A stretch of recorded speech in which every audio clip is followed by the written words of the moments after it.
influenced you to write this book? Well, I was actually approached by Dr. Tara Innes on behalf of the editorial committee here at the museum and the Department of History to write this. I had previously spoken about William Shrewsbury, who was Ann Gill's minister. I'd given a lecture in the Ann Gill Memorial Lecture Series on that. So Tara asked me if I would follow up with a sort of re-evaluation of Sarah Ann Gill, which this pamphlet is.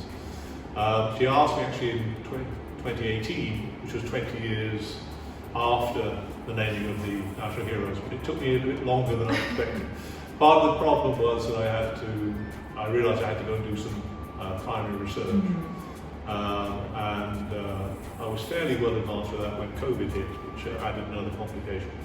But I'm very happy to see that in time for National Heroes Day 2021. Yes, so when you said primary research, so what kind of research did you actually do in order to find out as much information as you did about Ann Gill? Yeah, well there are two main sources of evidence that are in the pamphlet. The first comes from the records of the Wesleyan Methodist Missionary Society in London. And those records include synod minutes, they include correspondence and reports.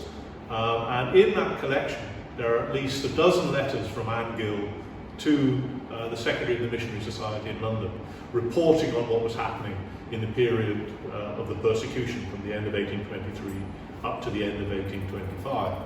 And then you have other sources like the missionary himself, William Shrewsbury, and the missionary who replaced him, Moses Rayner, speaking about Ann Gill and her contribution. So that's a big source for this. The second is records that come from the National Archives here in Barbados. That includes the will of her father, Edward Jordan. It includes birth, baptismal, marriage and death records, parish records. And so from those we're able to establish some of the basic details about her and her family. Okay, great. And based on your research, what do you think is the most exciting thing you found out about her? Oh, well, the most unexpected, I don't know about exciting, but the most unexpected was that she was a slave owner. One of the sort of generally accepted ideas about Ann Gill was that she had been a fighter against slavery. But I think that was an assumption based on two things. One, that she had stood up against the white authorities during the era of slavery, and two, that she was a Methodist. And there's this assumption that Methodists were anti-slavery. In fact, many Methodists, senior Methodists in Barbados were pro-slavery and owned slaves, and that included Ann Gill.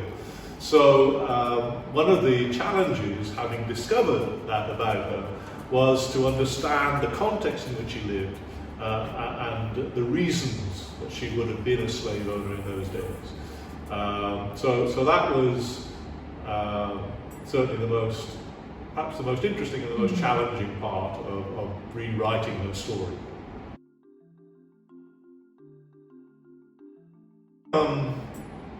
As I was explaining, she was never known as Sarah Ann Gill in her lifetime. She wouldn't have responded to that name because it wasn't her name. But she was given that name as a kind of honorary name after her death because of Sarah in the Bible, the mother of nations, and so she was the matriarch of Methodism.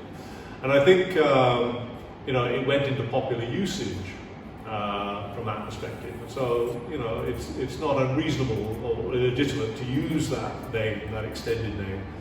It's just to understand that the Sarah part is actually an honorary name. It wasn't actually her name.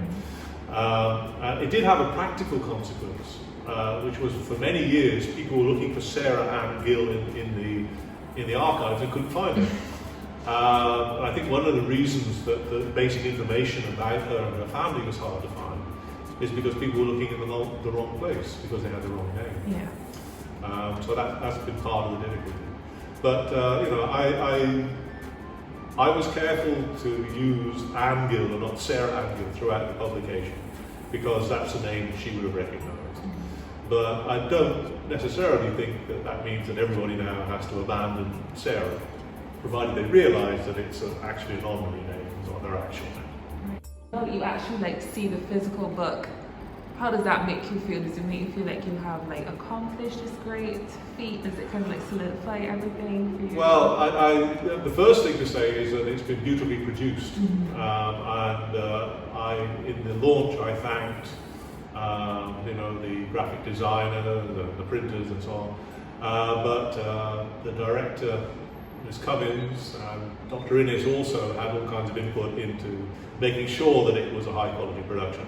And particularly Director Cummins helped with the illustrations, some of the illustrations, which I think are excellent. So all of that helps to lift the publication. So it's very gratifying to hold it in my hand and to flick through the pages and to see it. And I thank everybody involved in making it possible.